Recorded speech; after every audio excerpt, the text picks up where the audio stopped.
This is Tom Fox. I'd like to welcome you to the newest addition to the Compliance Podcast Network, the Compliance Tip of the Day. This is the podcast where we bring you daily insights and practical advice on navigating the ever-evolving landscape of compliance requirements. Whether you're a seasoned compliance professional or just starting your journey, my aim in this podcast is to provide you with a bite-sized, actionable tip to help you stay on top of your compliance game. Join us as we explore the latest trends from the Department of Justice, share some best practices, demystify complex compliance issues to help keep your organization doing business ethically and in compliance, and at the end of the day, more profitably. Tune in daily for your dose of compliance wisdom. Let's make compliance a little less daunting, one tip at a time. Now a word from the sponsor of the Compliance Podcast Network, Ethico. In compliance, the value of anonymous reporting is undeniable. But with Ethico, anonymity doesn't mean a loss of connection. Our blinded, two-way communication fosters an environment of trust and confidentiality, encouraging open and honest dialogue.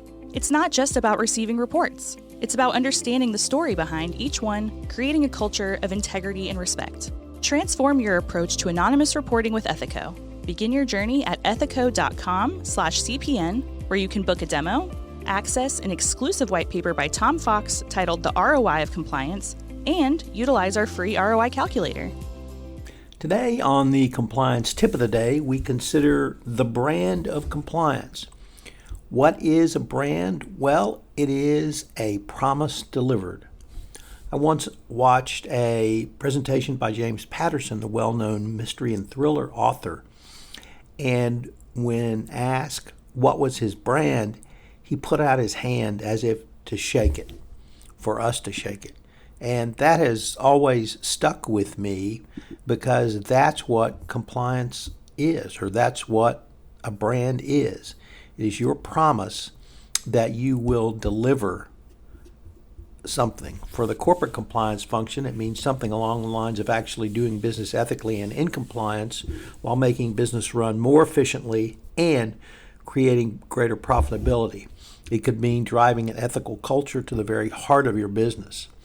It's critical for every compliance professional and the relationship you have with a wide variety of stakeholders if you want to be successful.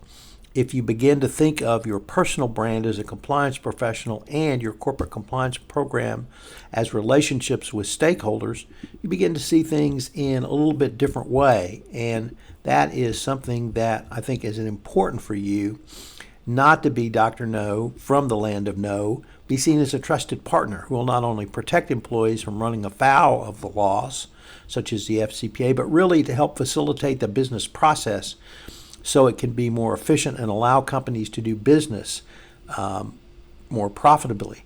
Are you present to respond to inquiries? Does your compliance function respond to employees in a timely manner?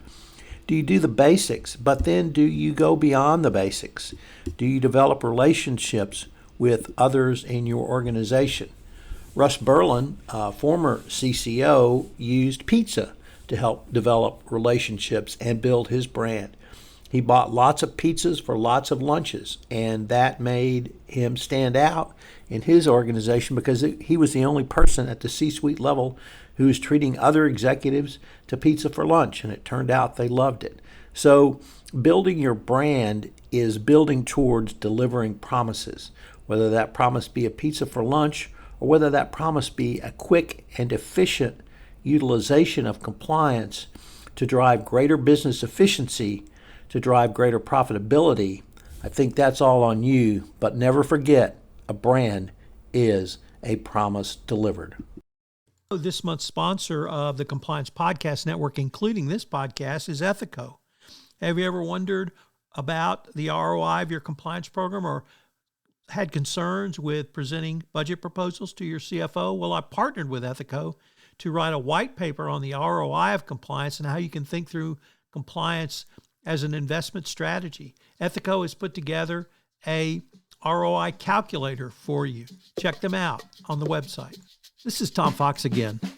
This new podcast, Compliance Tip of the Day, will appear daily. And frankly, it's one of the most requested topics for a podcast that I get on a regular basis. It's going to be short and sweet with one tip with some takeaways that you can utilize to implement into your compliance program.